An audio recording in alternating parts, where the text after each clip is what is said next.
Hello, it's working now, and welcome to the next episode of the Self-Development with Tactics podcast and/or video, whatever you just watching or listening to. And I really have to thank you for tuning in again or tuning in the first time, whatever. My name is Chris, and I'm a 17-year-old graphic design student from Austria. And I am really into self-development and, getting the best versions of yourself in terms of finances and/or, characteristics, emotions, and so on. And today we are going to have a look at the daily life or the daily routine of the CEO of Facebook, Mark Zuckerberg. And as you can see right there, I hope you can see this. Yes, you can see. He works up to 16 hours a week and has a squad of 12 employees to help him with his social media. Business Insider DE is a pretty great website for getting small amounts of information, but exact. So you can see that there's the whole page, a lot of pictures, a little text, and that's great just for this video. So let's start. Facebook is the most desirable place to work, according to Glassdoor, and Zuckerberg is especially popular with employees. His schedule includes exercise, family time, and lots of travel. Mark Zuckerberg has a lot on his plate. This 33, now he's 34, year-old runs Facebook, the social media giant with a market cap of 547 billion. And this year Facebook snagged the top spot in Glassdoor's annual rankings of the most desirable places to work. Reviewers on the career site specifically said Zuckerberg himself was a big draw to the company. While a tech CEO dedicates a ton of time to the company, he still makes the time to exercise, travel extensively, and spend time with his family. He stays productive and balanced with elimination non-essential choices from his life and setting ambitious goals for himself. And let's start. After waking up at 8 a.m., which is quite late actually, the Facebook founder immediately checks Facebook Messenger, and WhatsApp on his phone, he told Sherry Seinfeld in a Facebook Live Q&A.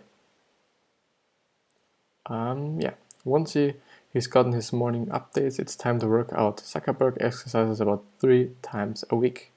And I think that's totally fine because you might notice people that are working out 7 to 8 times a week. And at my point of view, it's not a waste of time. It's just a way of preferences. But I say, and I do it myself, I work out 3 times a week. And that's fine for me. It's really great for me. I've seen that it's the best way. I've tried every second day. I haven't tried every day because I wouldn't stand that. I just have the time to make these videos or the podcast or my Instagram posts and do stuff for school, learning for school, and so on. And there is just no time for something like exercising every single day. But as I said, 3 times a week is totally great or totally fine, and it's actually great. You'll see the results. 3 times a week, 40 minutes each, it's completely fine. Sometimes he brings his dog Beast along. The tech CEO says running with his pet has the added bonus of being hilarious because it's basically like seeing a mob run. And it's the first time I've seen a dog like this, and I thought he or she has dreads, but but it seems like it's normal. Beast is a Hungarian sheepdog with an impressive coat. That's really impressive. Once he's gotten his exercise in, Zuckerberg's not too picky about what he eats for breakfast. He usually just dig into whatever he's feeling that day. He doesn't like to waste time on small decisions. He doesn't really waste time on anything. As far as I've know, or as far as I've been reading this article, there's some really great things coming up. That's also why he wears the same thing almost every day. Zuckerberg's work uniform consists of jeans, sneakers and a grey t-shirt. When asked about his wardrobe in 2013, he told an audience, "I really want to clear my life to make it so that I have to make as few decisions as possible about anything except how to best serve this community." And it's also something, I guess, Steve Jobs did. He always had his, turtleneck pullover, or whatever you call it, and his jeans and his shoes. It's a really great way, even though in the practical life, so him as a CEO, it's totally fine, I think. But when people see you, for example, your boss, if you have a boss, in the same clothes every single day, if it's not a suit. With suits, it's something different for me. People might think, even though, no, just have to cut this, because it doesn't matter what people think about you. You do your shit, and they do their shit. And actually, people aren't that talking or thinking about you that you might expect. They just, doing their things, and yeah. Sorry. His Palo Alto home is tricked out with a custom-made artificially intelligent assistant, according to CNBC. As you might have seen on ads, I think. I'm not sure. I'll probably search that up. Zuckerberg puts in 50 to 60 hours a week at Facebook, but he thinks about the social media platform constantly. I spend most of my time thinking about how to connect the world and serve our community better. But a lot of that time isn't in our office or meeting with people or doing what you would call real work, he told CNN.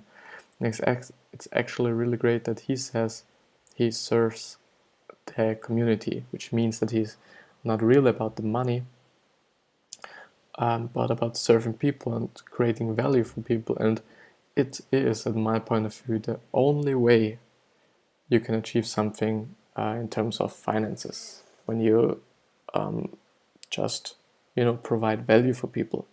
And that's what I try to do. And I hope, as you're reading with me, or you're hearing this, listening to this, that you enjoy and you get a little bit of value out of it. And yeah, that's what I want, and that's a really good point of him. The Verge reported that Zuckerberg has some help managing his own social media channels. A squad of 12 employees helps him eliminate inappropriate comments and post updates on his Facebook page. He probably has a lot of followers, of friends, on his Facebook page. When he's not working, Zuckerberg spends some time expanding his mind. He's learning Mandarin Chinese. He also tries to tackle as many books as he can. In 2015, he challenged himself to read a new book every 2 weeks. Some people also read one book a week. And if you have a Kindle, I use a Kindle from Amazon. It's just an e-reader. You get the percent on the left-hand corner on the bottom. And I was thinking, if I read 10% every day, it's not really long, and it's not too short, it's not too long, I'll be ready, or I'll have been finished this book at the end of the 10th day. and you really get 1 hour of reading in your day. It's not that hard to get this leisure time. I'll normally do it in the train when I'm heading up to school, and then I have about 40 minutes to read, and it really depends on the book I'm reading. Now I'm currently reading Chap, Right Hook from Gary Vee. The first book I was reading from him was Crushing It, not Crush It, Crushing It, which is the 2018 book he made, and it is really good for motivational stories and success stories, but at my point of view it isn't the best in terms of practical advices. And so I've been reading, or I've really been wondering if I should read Chap, Right Hook, or Chap, Right Hook, Chap. And but I now do, because I haven't really found another book that's related to it. Instead of Permission, Marketing from Seth Godin, which looks like this, and he talks about why bringing value is the only way to get good marketing in. And as I said, it's what I think about, and so I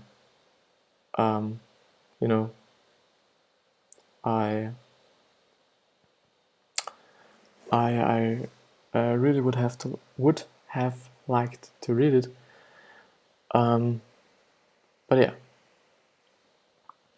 that's it. And this is the chap, Right Hook from Gary Vee. It has a lot of it has actually nothing to do with boxing, but he explains everything in terms of boxing, and that's quite great. But let's head to Mark Zuckerberg again. Zuckerberg's daily schedule tends to vary on his frequent travels, and I think that's great. Traveling is best thing you can do. He's met a lot of big names, including world leaders such as Pope Francis and former President Barack Obama, Vin Diesel. Whether he's traveling or working, Zuckerberg spends time with his wife Priscilla Chan and his daughters Max and August. Every night before going to bed, the Facebook CEO tucks his children in with a traditional Jewish prayer, the Mi Shebeirach. Maybe I've pronounced it correctly. If you're Jewish, or if you're able to tell me if it's correct, I would really appreciate it. And that's actually it. And that's it. But now, Mark Zuckerberg.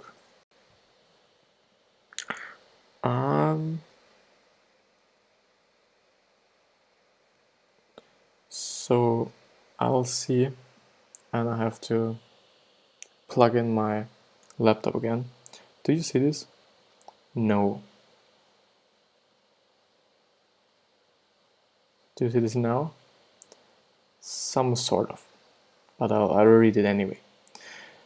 So, Mark Zuckerberg was born in 1984 on May the 14th.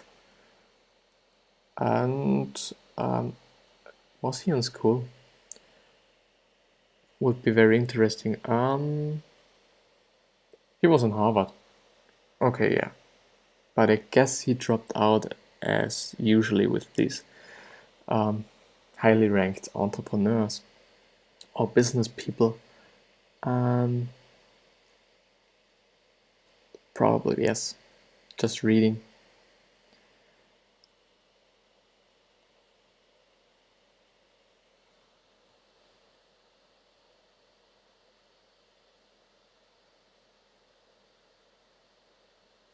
Probably, yes. But he has actually started Facebook out of Harvard.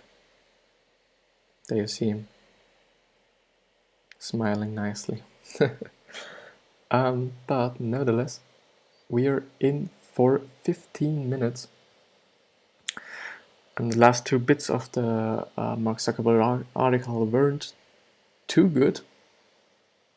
And you know what? It's time for Buffett FAQ. It's the only site I'm sure not to waste your and my time. Personal maybe? What are some of your biggest mistakes or regrets? We've made lots of mistakes, but they don't bother me. We have had no regrets. We are the business of making many decisions, and there are bound to be mistakes.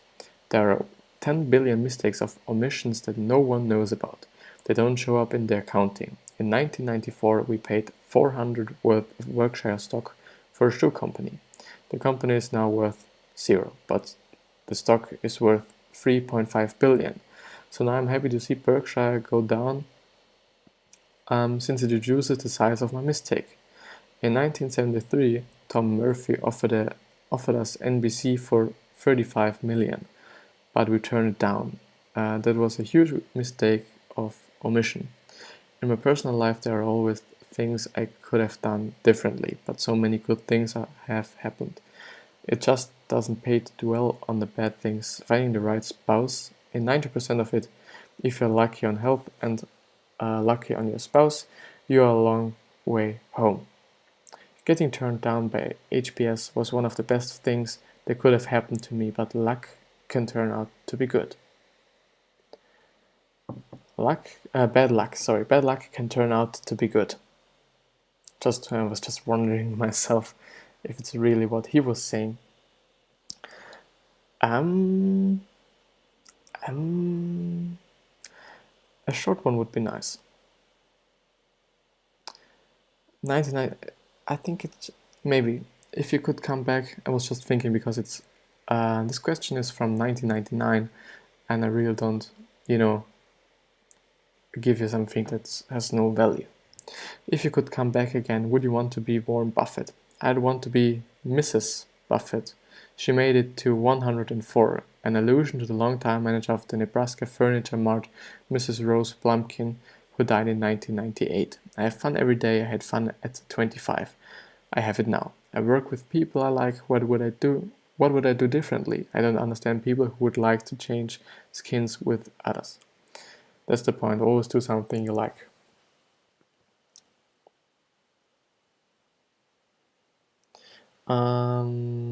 What feedback mechanisms do you have in place? This part of human nature is human nature to interpret all new information such that prior conclusions remain intact. Having a good partner is key. Charlie will not accept anything I say because I say it. It's great to have a partner who will tell you when your thinking is wrong. The typical corporate organization is structured so that the CEO's beliefs and biases are reinforced. Staffs won't give you any contrary recommendations. They will just come back with whatever the CEO wants, and the board of directors won't act as a check. So the CEO pretty much gets what he wants. Having good feedback mechanism is terribly important. We have a very good system. But something I can tell you from the book, and I'll probably make the next podcast and video about how to win friends and influence people. He said, Dale Carnegie, that you should always praise the good sides of people, and being really, really, really, really strict and soft with criticism. Criticism is one of the things you shouldn't criticize anybody, but you should when you really see something that they should change, or you have suggestions to them, doing like the following. Go to them and say, or tell them, firstly, what they have made good. So what are the good things they made? Then after that, you don't be like, yeah, this is great what you did, but so and so. You shouldn't do that. You should be like, yeah, this is great and that is great, and I would suggest you to change this because. Don't use but. Never use but in terms of this. Because everybody can tell that there is coming something negative. You will know, I will know, everybody will probably know. And so use and or something else, but not but.